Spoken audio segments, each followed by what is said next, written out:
Baik, selamat hari Minggu. Saya ucapkan shalom untuk kita semua. Puji Tuhan. Hari ini semua gereja masuk di minggu kedua memperingati Paskah saudara atau Prapaskah, dan firman Tuhan dikhotbahkan di mana-mana, semuanya itu dengan tema-tema tentang kematian dan kebangkitan Kristus. Dan pagi ini saya akan bicara saudara-saudara dengan tema The Last Supper atau perjamuan terakhir atau perjamuan kudus. Mari kita buka Alkitab kita pada pagi hari ini. Injil Matius pasal 26 ayat 26 sampai ayat 29. Saya mulai penetapan perjamuan malam. Dan ketika mereka sedang makan, Yesus mengambil roti, mengucap syukur, mengucap berkat, memecahkannya, lalu memberikannya kepada murid-muridnya dan berkata, "Ambillah, makanlah, inilah tubuhku." 27. Sesudah itu ia mengambil cawan, mengucap syukur, lalu memberikannya kepada mereka dan berkata, "Inilah kamu semua dari cawan ini. Sebab inilah darahku, darah perjanjian yang ditumpahkan bagi banyak orang untuk pengampunan dosa. Sama-sama, akan tetapi aku berkata kepadamu, mulai dari sekarang aku tidak akan minum lagi hasil pokok anggur ini sampai pada hari aku meminumnya, yaitu yang baru bersama-sama dengan kamu dalam kerajaan Bapakku. Beri tepuk tangan untuk kebenaran firman Tuhan ini. Amin. Hari Raya Paskah adalah hari raya yang paling pertama diberikan oleh Tuhan kepada umat pilihannya, umat Israel, untuk dirayakan. Orang Israel memiliki banyak sekali hari raya, saudara-saudara, dan itu diadakan setiap tahun. Masing-masing diadakan setiap tahun. Paskah ini, saudara, mengingatkan kepada orang-orang Yahudi bahwa Tuhan itu pernah menolong mereka.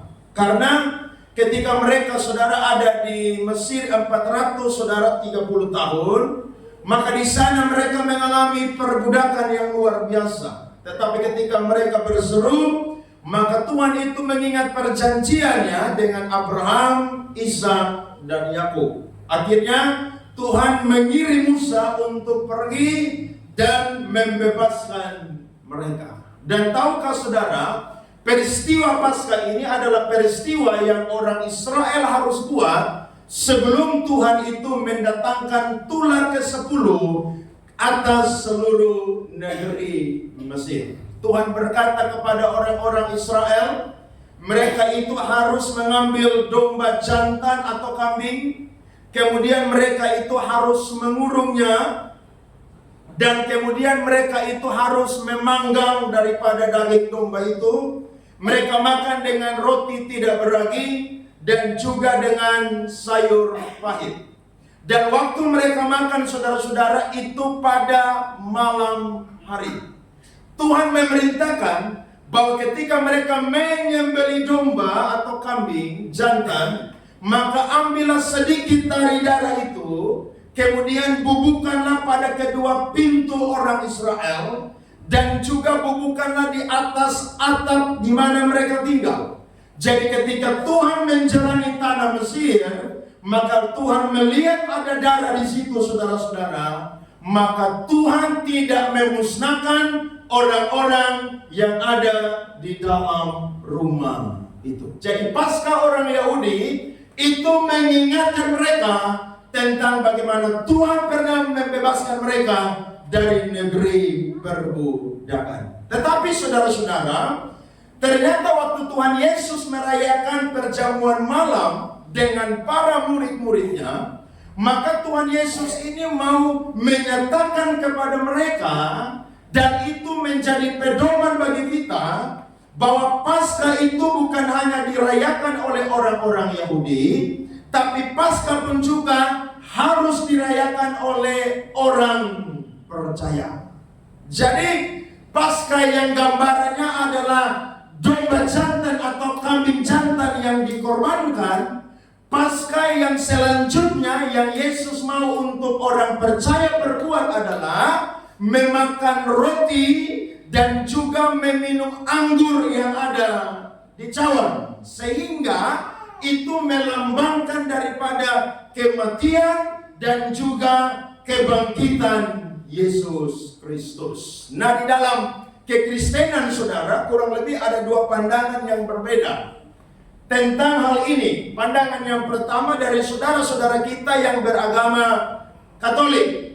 Katolik memandang perjamuan kudus itu adalah transubstansiasi. Maksudnya adalah mereka percaya bahwa ketika orang Kristen itu memakan roti dan meminum anggur yang menjadi tanda perjamuan kudus, itu benar-benar Yesus itu ada dan itu memakan daging dan darah daripada Yesus Kristus. Sedangkan pandangan dari Protestan atau kaum Lutheran, saudara-saudara, sampai hari ini kita karismatik, Pentakosta dan lain sebagainya, itu adalah konsubstansiasi.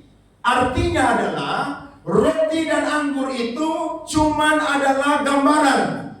Tetapi pada waktu kita makan dan kita meminumnya, maka itu tanda bahwa Allah hadir di dalam perjamuan kudus. Nah, ini perdebatan yang terus dilakukan, tapi kita ambil jalan tengah.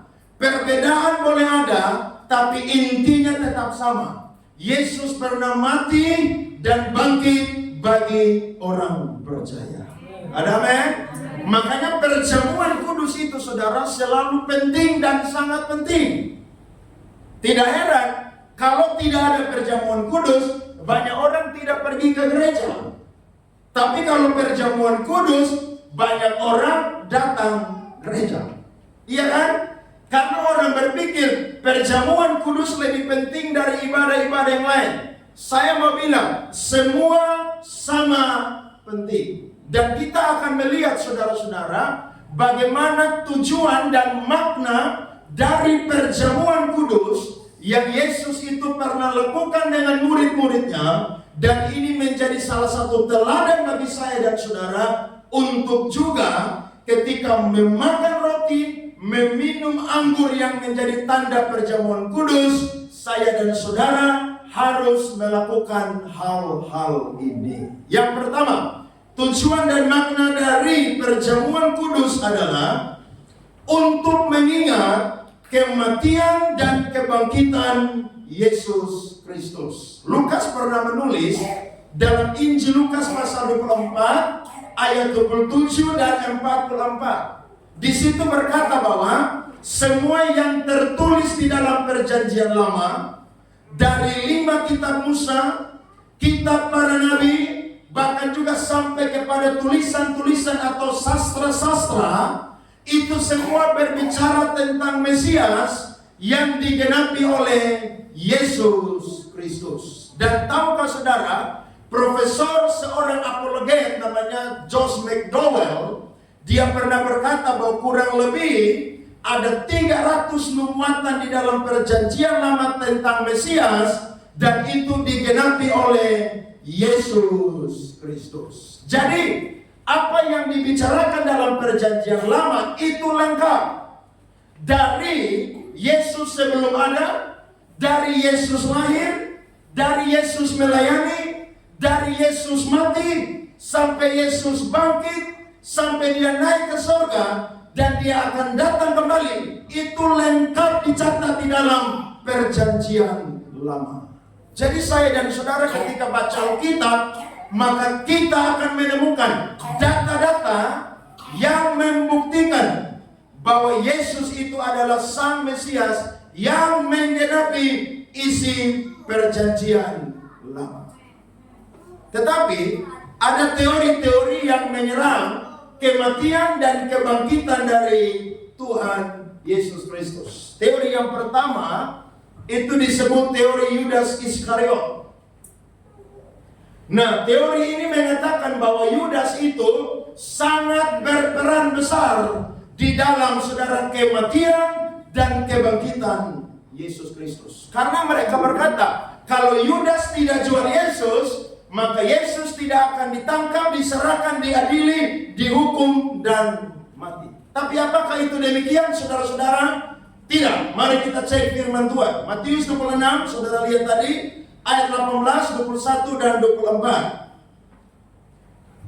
Saudara perhatikan, ayat 18, 21, dan 24. Jawab Yesus, pergilah ke kota kepada si Anu dan katakan kepadanya, pesan guru, waktuku hampir tiba. Saudara perhatikan kalimat ini. Sepanjang Yesus melayani 3 tahun setengah, ahli-ahli Taurat, orang Farisi, orang Saduki, orang Yahudi selalu mencari cara untuk mau menangkap dan membunuh Yesus. Tapi ingat, waktu Yesus belum tiba.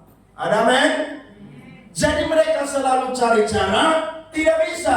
Mereka selalu cari cara, Yesus menyingkir. Tetapi ketika genap waktunya tiba, maka mereka tidak perlu repot-repot untuk tangkap Yesus, karena dia sendiri akan menyerahkan dirinya sebagai korban Paskah yang sempurna. Lihat lagi ayat 21. Dan ketika mereka sedang makan, ia berkata, aku berkata kepadamu, sesungguhnya seorang di antara kamu akan menyerahkan aku. Yesus sudah tahu bahwa Yudas inilah yang akan menjual Yesus. Tapi apakah Yesus itu menghendaki sehingga Yudas itu saudara yang menjual Yesus? Tidak.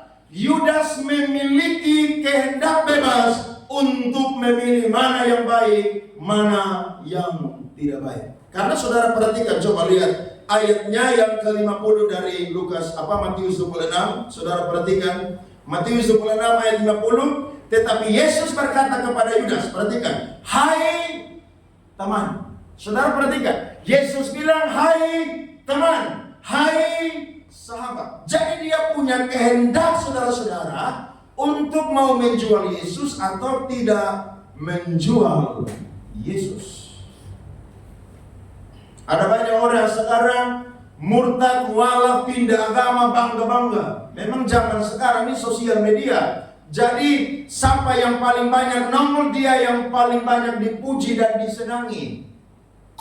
Padahal itu orang Kristen yang paling bodoh, saudara-saudara, yang meninggalkan Tuhan yang jelas adalah jaminan kerajaan surga itu pasti, saudara-saudara. Saya komen itu Richard Lee. Dia bilang sebelum saya pindah jadi seorang walaf, saya sudah gereja ini 3 tahun. Ya pantas kamu murtad karena tidak pernah gereja udah 3 tahun nah. Iya kan? Makanya orang kalau tidak gereja, hati-hati saudara calon-calon murtad. Iya. Karena bayangkan 12 bulan kalau ada orang Kristen yang cuma ibadah Natal dan Paskah, aduh itu kasihan sekali. Jadi dia bilang begini, saya tidak gereja, yang penting saya berbuat baik. Loh, kalau hanya untuk berbuat baik, Yesus Kristus tidak perlu datang. Karena kalau kita memuji kebaikan kita orang Kristen dengan orang agama lain, Kristen akan kalah. Saudara mau dengar, mau lihat bagaimana agama-agama lain punya perbuatan baik. Mereka itu lebih besar, lebih hebat dari kita Kristen. Tapi Yesus datang saudara, bukan karena untuk saya dan saudara buat hal itu. Tapi dia datang supaya saya dan saudara diselamatkan dulu. Nah ketika orang diselamatkan, barulah dia mampu melakukan perbuatan yang baik. Amin. Dan Alkitab berkata ayat 24, anak manusia memang akan pergi sesuai dengan ada yang tertulis tentang dia. Akan tetapi, baca sama-sama 23, celakalah orang yang olehnya anak manusia itu diserahkan, adalah lebih baik bagi orang itu sekiranya ia tidak dilahirkan. Teori yang kedua itu disebut teori Yesus tidak mati tapi hanya pingsan. Teori ini saudara dimunculkan oleh seorang teolog liberal namanya adalah Venturini. Venturini berkata bahwa Yesus betul disalibkan. Tapi ketika dia disalibkan, Yesus mengalami syok yang berat. Karena dia baru habis ditangkap, diadili, dicambuk habis-habisan, sehingga dia kehabisan darah, dia sangat kehausan. Akhirnya mereka berpikir bahwa dia sudah mati, dan mereka menurunkan dia dari atas salib. Mereka baringkan dia dalam kuburan Yusuf Arimatea. Dan pada pagi hari, karena udara yang sejuk dan juga keadaan suasana yang tenang, maka Yesus itu sadar dari pingsan. Dan tahukah saudara, teori ini punya pengikut banyak sekali, yang mereka bermarkasnya ada di London, Inggris sampai hari ini. Betul Yesus hanya pingsan, saudara-saudara?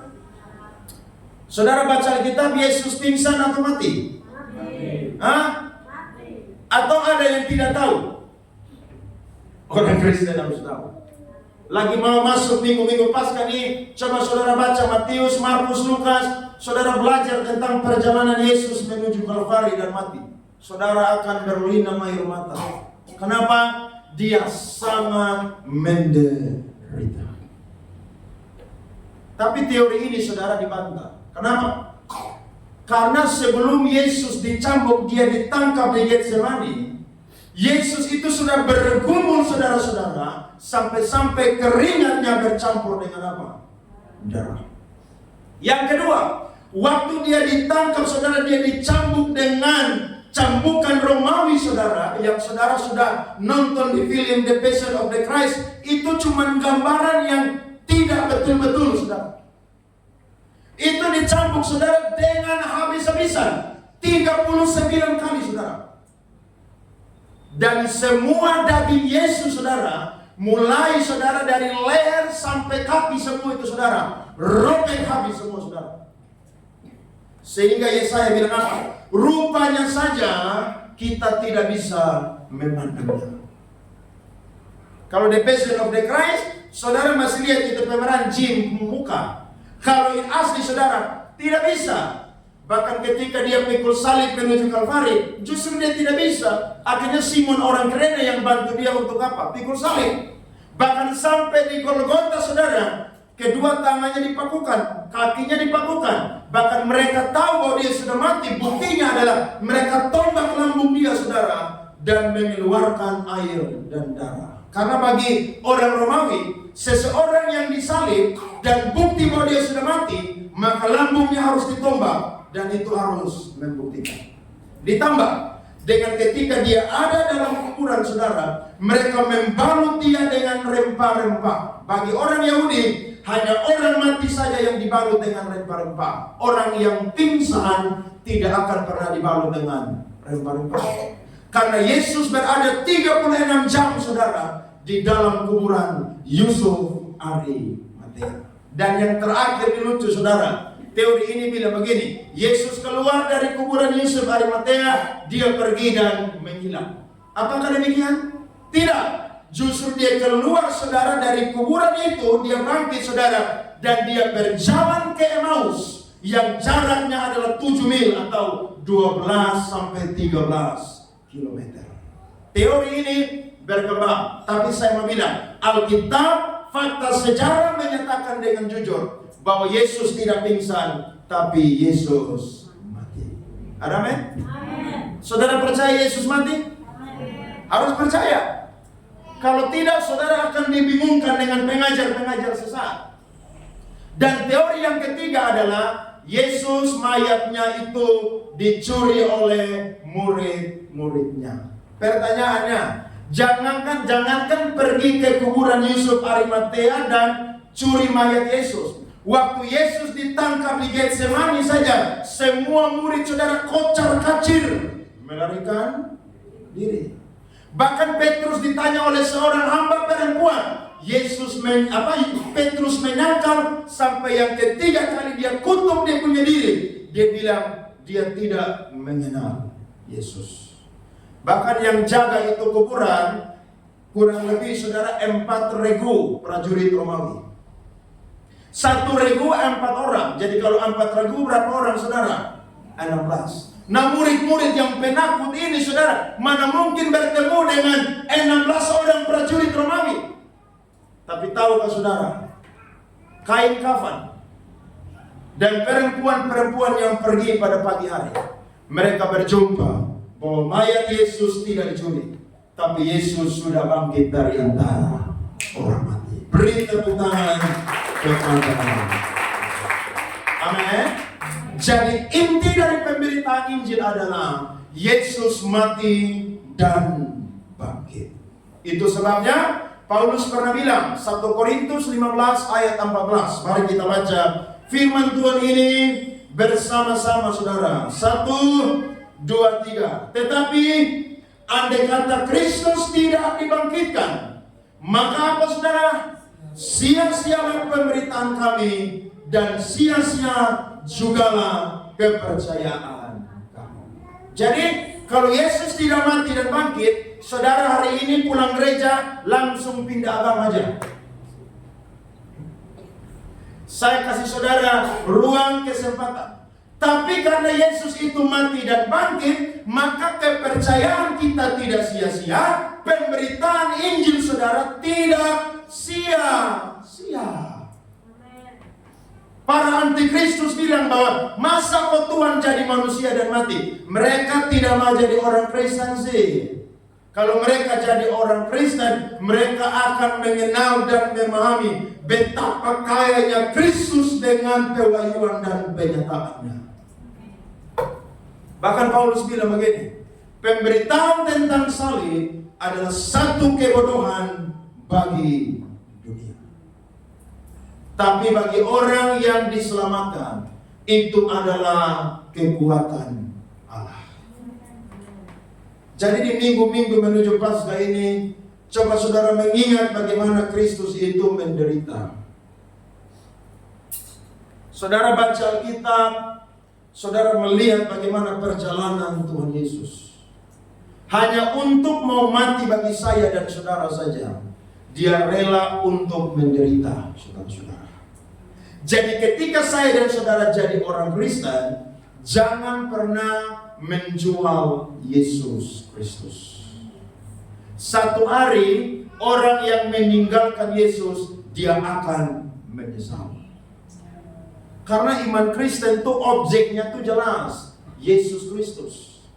Orang mau sampai ke Allah, mau sampai ke surga, harus melalui satu pribadi, Yesus Kristus. Makanya semenderita-menderitanya kita di dunia ini, jangan pernah lepaskan Yesus Kristus. Saya suka lagu orang Pentakosta zaman dulu, pendeta-pendeta tua, saya mau iring Yesus. Meskipun apa saudara? Saya susah, menderita dalam dunia. Tapi apa? Saya mau iring Yesus sampai selama. Karena ingat, hidup di dunia cuma 70 tahun, 80 tahun. Tapi hidup dengan Yesus saudara selama-lamanya. Saudara mau pilih yang sementara atau yang kekal? Tidak heran Paulus bilang begini, kami tidak melihat yang kelihatan. Karena yang kelihatan cuma sementara. Tetapi yang tidak kelihatan, yakni surga itu saudara, itu kekal selama-lamanya. Jadi biar saya dan saudara belum sampai surga, tapi sudah yakin bahwa kalau saya percaya Yesus, mati masuk surga. Yang lain bilang, ya mudah-mudahan. Saudara, tidak ada mudah-mudahan. Ada amin? Bilang sama kiri kanan, kamu pasti masuk surga. Gak ada mudah-mudahan. Iya dong, pasti. Nah sudah ada yang pasti, saudara yang masih cari yang raba-raba, yang mudah-mudahan, buat apa? Anak-anak muda yang belum menikah, jangan jual Yesus demi seorang pria yang seakan-akan ganteng, tampan, kayu, kaya saudara, tapi dia bukan Kristen. Jangan pernah. Karena ingat, awan yang saya dan saudara lihat tiap hari, itu debu kakinya Tuhan. Debunya saja indah, apalagi pribadinya. Makanya orang kalau ketemu Tuhan, saudara tidak akan pernah tahan. Karena betapa mulianya Yesus Kristus itu bagi saya dan saudara. Perjamuan kudus melambangkan bagaimana Yesus mati dan bangkit bagi saya dan saudara. Setiap kali saya dan saudara makan roti dan minum anggur, kalau di gereja kita, saudara-saudara kita yang Protestan, Injili, Reform, Gemit, dan lain sebagainya biasa 3 bulan sekali. Kalau kita Pentakosta, Karismatik, 1 bulan 1 kali. Berapa kali pun tidak masalah. Yang penting saudara bersekutu dengan tubuh dan darah Yesus. Dan setiap kali saudara pegang roti dan mau minum cawan, saudara mengingat bahwa ada satu pribadi yang mau mati bagi saya dan bangkit bagi saya. Namanya adalah Yesus Kristus. Amin. Itu sebabnya pakai hidup kita jangan untuk dunia ini, tapi pakai hidup kita saudara untuk Tuhan Yesus Kristus. Makanya saya suka Ibrani 9. Coba kita lihat ayat 11 sampai ayat 15. Ibrani 9 ayat 11 sampai 15. Tetapi Kristus telah datang sebagai imam besar untuk hal-hal yang baik yang akan datang. Ia telah melintasi kemah yang lebih besar dan yang lebih sempurna, yang bukan dibuat oleh tangan manusia, artinya yang tidak termasuk ciptaan ini. Dan ia telah masuk satu kali untuk selama-lamanya ke dalam tempat yang kudus, bukan dengan membawa darah domba jantan dan darah anak lembu, tetapi dengan membawa darahnya sendiri. Dan dengan itu ia telah mendapat kelepasan yang kekal. Baca sama-sama. Sebab jika darah domba jantan dan darah lembu jantan dan percikan abu lembu muda menguduskan mereka yang najis, sehingga mereka disucikan secara lahiriah, betapa lebihnya darah Kristus yang oleh Roh yang kekal telah mempersembahkan dirinya sendiri kepada Allah sebagai persembahan yang tak bercacat, akan menyucikan hati nurani kita dari perbuatan-perbuatan yang sia-sia, supaya kita dapat apa saudara? Beribadah kepada Allah yang hidup. Beri tepuk tangan kepada Tuhan Yesus Kristus. Tidak heran waktu jemaat mula-mula mereka melakukan perjamuan Tuhan, mereka melakukan dengan sukacita, karena mereka percaya Yesus tidak hanya mati, tapi Yesus pun juga sudah bangkit. Itu tujuan makna yang pertama. Yang kedua adalah perjamuan kudus mengingatkan kita untuk setiap kali kita makan roti dan minum anggur yang melambangkan tubuh dan darah Kristus, maka saya dan saudara harus mau memberitakan kematian dan juga kebangkitan Yesus Kristus. Jadi Paulus banyak bicara saudara tentang kematian dan kebangkitan Kristus. Dia khotbah di mana-mana selalu bicara bahwa Yesus itu mati dan bangkit. Petrus pun juga saudara, rasul-rasul berkhotbah tentang Yesus betul mati, tapi dia pun juga bangkit. Dan tahukah saudara, tugas memberitakan kematian dan kebangkitan Yesus adalah tugas kita pun juga. Ada amin? Apakah tugas memberitakan kematian dan kebangkitan Yesus hanya tugas gembala jemaat, pengajar di sekolah Alkitab, sekolah teologi, majelis, diaken, penatua? Tidak.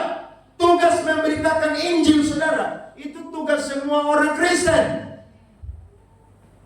Nah, kalau kita yang ada di kantong Kristen seperti NTT, ini saudara, Nusa Tenggara Timur nih, sampai hari ini masih mayoritas Katolik, Protestan saudara, mendominasi di daerah kita.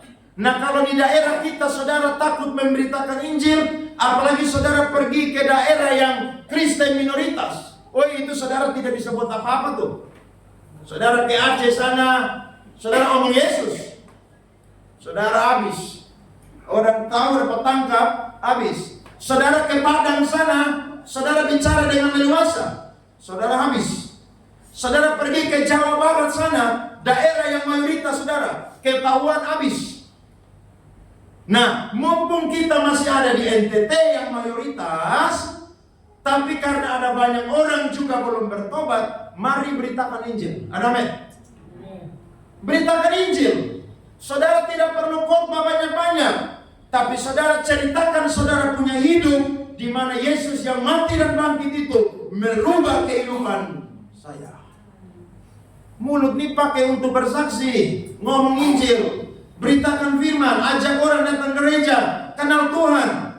Jangan orang Kristen kalau gosip orang paling hebat, tapi disuruh ngomong tentang Yesus, takutnya minta ampun. Saudara ketemu yang masih merokok, masih mabuk, masih suka berzina, masih suka korupsi, yang masih suka melakukan perbuatan daging, saudara bilang, Yesus itu mati buat kamu loh. Jangan sia-siakan hidupmu untuk dunia ini, tapi pakai untuk Yesus Kristus. Beritakan tentang Yesus, jangan takut-takut. Karena kalau kita takut, saudara ingat, daftar orang yang ada di neraka menurut catatan Wahyu 21 ayat 8, yang pertama adalah orang yang penakut. Bukan takut ular, bukan takut jarum suntik, tapi takut memberitakan Yesus adalah Tuhan. Hari-hari ini muncul pendeta-pendeta yang berapologet. Tapi ada banyak pendeta juga yang takut. Kenapa? Karena bisa-bisa diserbu. Saya mau bilang, harga mengikut Yesus itu mahal, saudara-saudara. Belajar dari Yesus, dari para rasul yang mau menderita. Sebenarnya memberitakan Injil ini, saudara, gampang sekali. Siapa bilang sulit memberitakan Injil? Itu perempuan yang ada di Sikar Samaria, waktu dia ketemu dengan Yesus, Yesus ngomong semua dia hidup. Akhirnya dia tinggalkan dia punya timba dengan air. Dia pergi ceritakan kepada orang-orang yang ada di daerah dia. Dia berkata, mungkinkah dia adalah Mesias? Coba kita perhatikan Yohanes 4. Mari buka sama-sama. Yohanes pasal 4 ayat 25 dan 26. Perhatikan firman Tuhan. Jawab perempuan itu kepadanya, aku tahu bahwa Mesias akan datang, yang disebut juga siapa, saudara? Kristus. Apabila ia datang, ia akan memberitakan segala sesuatu kepada kami. Ayat 26, kata Yesus kepadanya, akulah dia yang sedang berkata-kata dengan engkau. Ayat 28-29, perhatikan. Maka perempuan itu meninggalkan tempayannya di situ, lalu pergi ke kota dan berkata kepada orang-orang di situ, mari lihat, di sana ada seorang yang mengatakan kepadaku segala sesuatu yang telah kuperbuat. Mungkinkah dia itu Kristus? Lompat ayat 39 sampai 42. Perhatikan firman Tuhan. Dan banyak orang Samaria dari kota itu telah menjadi percaya kepadanya karena perkataan siapa? Karena perkataan siapa? Mantan pelacur, pelakor lah kalau bahasa sekarang. Kok dia punya laki-laki sulima tambah yang sekarang enamna, pelakor kelas berat. Tapi saudara lihat, ketika orang mengalami Yesus secara pribadi, dia tidak akan pernah malu-malu, tidak akan pernah takut-takut memberitakan bahwa Yesus itu adalah Kristus atau Mesias. Amin. Ayat selanjutnya bilang begini, yang bersaksi, ia mengatakan kepadaku segala sesuatu yang telah kuperbuat. Ketika orang-orang Samaria itu sampai kepada Yesus, mereka meminta kepadanya supaya ia tinggal pada mereka, dan ia pun tinggal di situ 2 hari lamanya. Dan lebih banyak lagi orang yang menjadi percaya karena perkataannya. 42 sama-sama. Dan mereka berkata kepada perempuan itu, kami percaya, tetapi bukan lagi karena apa yang kau katakan, sebab kami sendiri telah mendengar dia, dan kami tahu bahwa dialah benar-benar juru selamat. Beri tepuk tangan kepada Tuhan. Amin. Mereka bisa kenal Tuhan lewat siapa? Perempuan Samaria. Jadi kadang-kadang tidak perlu khotbah, saudara. Amin. Kan tidak mungkin saudara undang pendeta khotbah di kantor saudara tiap hari. Nanti bos bilang, di sini mau bangun gereja atau bangun usaha di sini? Kok tiap hari ibadah persekutuan doa? Tidak perlu, sekali-sekali boleh. Tapi ada saudara-saudara, saudara bawa mimbar yang ada di gereja itu di tempat di mana saudara ada. Saudara ngomong, kalau lu tidak percaya Yesus adalah Tuhan dan Allah, minta maaf. Lu mau buat baik seperti apapun, lu tidak akan memperoleh keselamatan. Orang tanya, yang betul. Saudara mulai apa? Seberangkan Injil. Saudara bilang begini, dulu nih saya penjahat kelas kakap. Dulu nih saya ini sangat-sangat bejat. Tapi waktu saya alami Yesus dalam kehidupan saya, hidup saya berubah 180 derajat. Saya belum sempurna, tapi karena Yesus tinggal dalam kehidupan saya, hari ini saya jadi lebih baik karena Yesus memberikan keselamatan. Sederhana toh? Sederhana. Saudara yang dagang di pasar sambil orang belanja, ya kan? Saudara injili. Saudara bilang, manusia hidup bukan dari roti dan lain sebagainya, tapi manusia hidup juga dari mana, saudara? Firman Tuhan. Saudara bicara Injil luas sekali. Makanya kita yang mayoritas kalau sampai tidak berani memberitakan Injil, saudara keluar sana, saudara tidak akan pernah bisa lagi. Dan ingat loh, memberitakan Injil, saya yakin taruhannya adalah nyawa. Tapi percaya, siapa yang kehilangan nyawanya karena Yesus, dia akan mendapatkannya kembali. Itu sebabnya Yesus bilang, kalau engkau takut kehilangan nyawamu, maka engkau tidak akan memiliki nyawamu. Tapi kalau engkau tidak takut, engkau akan memperolehnya kembali. Saya dan saudara mati satu kali, tapi hidup dua kali. Hidup di dunia, hidup di surga. Tapi orang yang tidak mau percaya Yesus, mati saudara-saudara dua kali. Dan kematian yang kedua adalah kematian yang kekal selama-lamanya. Jadi, mari berani beritakan Injil. Ada amin saudara-saudara? Berani saudara? Harus berani. Beritakan Injil. Mumpung masih ada waktu dan kesempatan. Nanti di sorga tidak bisa lagi karena semua orang benar di sana. Saudara tidak bisa injili orang di sorga lagi karena semua orang percaya. Nah, mumpung masih ada di dunia ini, saudara, injili. Orang mau terima, tidak terima, tidak apa-apa. Yang penting tugas kita adalah apa? Memberitakan Yesus Kristus. Paulus bilang dalam 2 Korintus 2 bilang begini, bagi orang yang menerima Kristus, kami seperti bau yang harum. Tapi orang yang menolak Kristus, kami seperti bau kematian. Tetapi sekalipun mereka tidak mau percaya kepada Yesus, Injil harus tetap diberitakan. Makanya yang paling utama di dalam tugas gereja, ibadah, penata layanan adalah apa, saudara? Pemberitaan Injil. Porsi dari pemberitaan Injil, saudara, harus lebih banyak dari yang lain. Kenapa? Karena kalau orang tidak dengar Injil, saudara, berbahaya.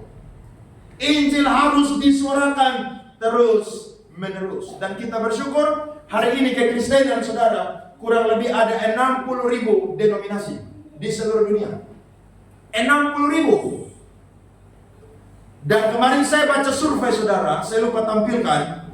Kekristenan di Indonesia, saudara, bukan menurun, tapi kekristenan di Indonesia bertumbuh kurang lebih 1,5%. Dari 8,5% menjadi 10,2%. Beri tepuk tangan dong. Jadi orang Kristen di Indonesia yang awalnya 26 juta, sekarang bertambah 4 juta menjadi 30 juta orang Kristen. Jadi ada yang jual Yesus, tapi ada juga yang percaya Yesus. Saudara jangan ikut-ikutan mereka, tapi saudara injili orang, bawa jiwa kepada Yesus. Jangan mau selamat sendiri. Ada amin? Kalau di rumah kita ada keluarga orang bertobat, berdoa buat dia, injili dia, supaya nanti di sorga kita kumpul sama-sama. Jangan mau selamat sendiri, saudara. Tidak bisa. Bawa jiwa kepada Kristus. Yang ketiga, tujuan dan makna perjamuan kudus adalah mengingatkan kita bahwa kita telah ditebus dengan darah Yesus yang mahal. Nah, ini penting, saudara. Mari kita baca firman Tuhan. 1 Petrus pasal 1 ayat 18 sampai 19. Saya akan mengakhiri khotbah pagi ini. Sebab kamu tahu bahwa kamu telah ditebus dari cara hidupmu yang sia-sia, yang kamu warisi dari nenek moyangmu itu, bukan dengan barang yang fana, bukan pula dengan perak atau emas. Dengar baik-baik. Melainkan dengan darah yang apa, saudara? Mahal. Nah, saya dan saudara perhatikan ayat ini. Petrus yang menjadi saksi dari kematian Yesus Kristus, dia berbicara bahwa kita ini ditebus, saudara, dengan darah yang mahal. Manusia itu ketika jatuh dalam dosa, itu ada di bawah kuasa dosa dan maut. Dan yang harus melunaskan manusia dari kuasa dosa dan maut adalah dengan darah. Tidak heran penulis Ibrani berkata, tanpa adanya penumpahan darah, tidak akan ada yang namanya pengampunan. Nah, kita ini, saudara, bukan ditebus, saudara, dengan barang yang fana, bukan dengan emas, bukan juga dengan apa? Perak. Jadi biar orang mau kaya raya, mau emas, mau gantung berapa ton di leher pun juga, sampai jalan bongko-bongko begini,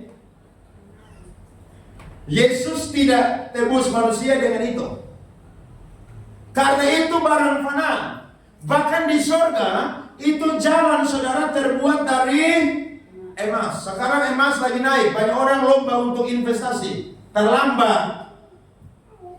Dulu saya beli logam mulia, itu 1 gram itu 400.000. Sekarang, saudara, mahal. Emas yang begitu mahal saja, saudara, itu di surga pakai di jalan.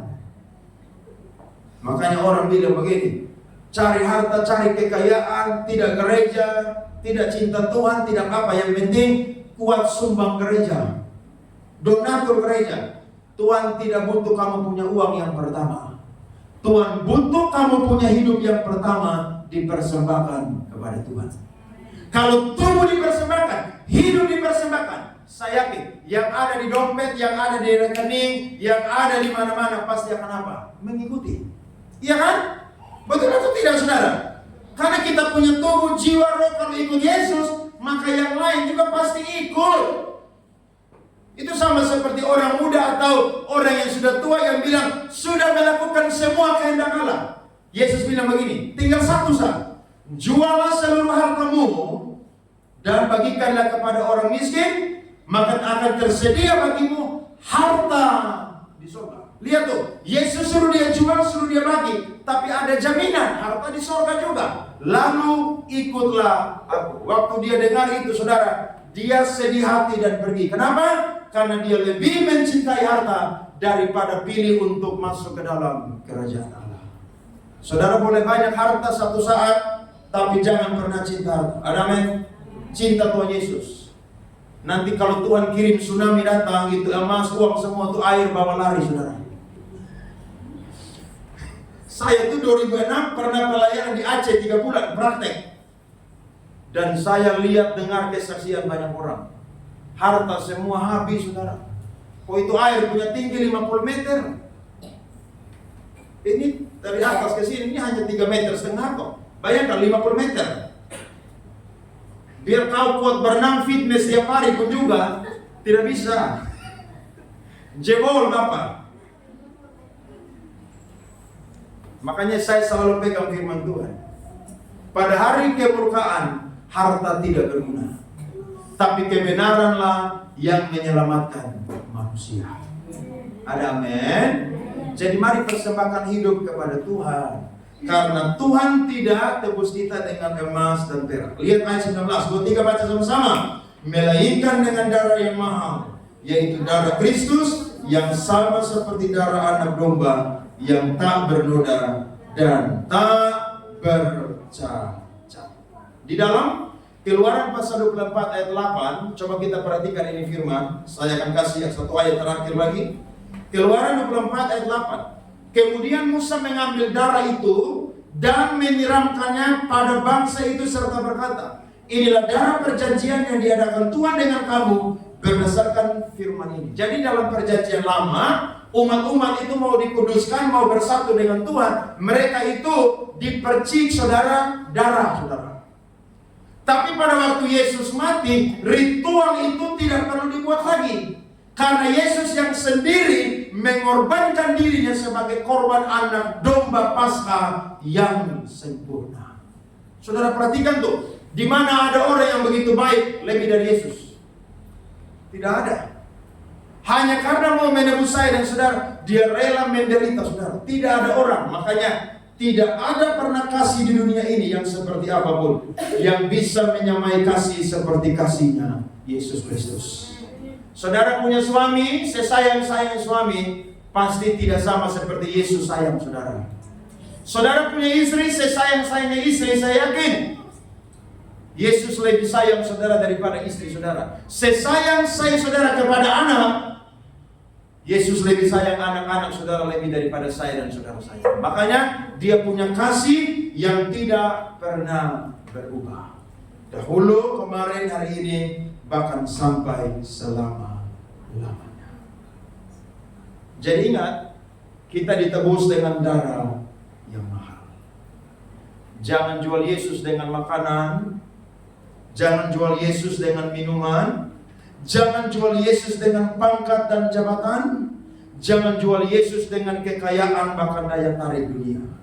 Karena terlalu mahal pengorbanan Yesus Kristus. Mari kita bangkit berdiri. Kita baca sama-sama 1 Korintus 6 ayat 13 sampai 15. Mari pemain musik, WL Singers, mari bantu saya di depan. 1 Korintus 6 ayat 13 sampai 18. Mari kita baca firman ini sama-sama. 1 Korintus 6 ayat 13 18. 1 2 3. Makanan adalah untuk perut dan perut untuk makanan. Tetapi kedua-duanya akan dibinasakan Allah. Tetapi tubuh bukanlah untuk percabulan, melainkan untuk Tuhan, dan Tuhan untuk tubuh. Allah yang membangkitkan Tuhan akan membangkitkan kita juga oleh kuasanya. Tidak tahukah kamu bahwa tubuhmu adalah anggota Kristus? Akan kuambilkah anggota Kristus untuk menyerahkannya kepada percabulan? Sekali-kali tidak. Atau tidak tahukah kamu bahwa siapa yang mengikatkan dirinya kepada perempuan cabul menjadi satu tubuh dengan dia? Sebab demikianlah kata Nas, keduanya akan menjadi satu daging. 17. Tetapi siapa yang mengikatkan dirinya pada Tuhan menjadi satu roh dengan dia. 18 terakhir. Jauhkanlah dirimu dari percabulan. Setiap dosa lain yang dilakukan manusia terjadi di luar dirinya, tetapi orang yang melakukan percabulan berdosa terhadap dirinya. Ini satu contoh aja. Tapi kalau ada dosa-dosa yang lain yang masih kita lakukan, mari kita tanggalkan. Karena kita dilunaskan saudara hutang dosanya hanya dengan darah Yesus. Tuhan berkati kita semua pagi dengan firman.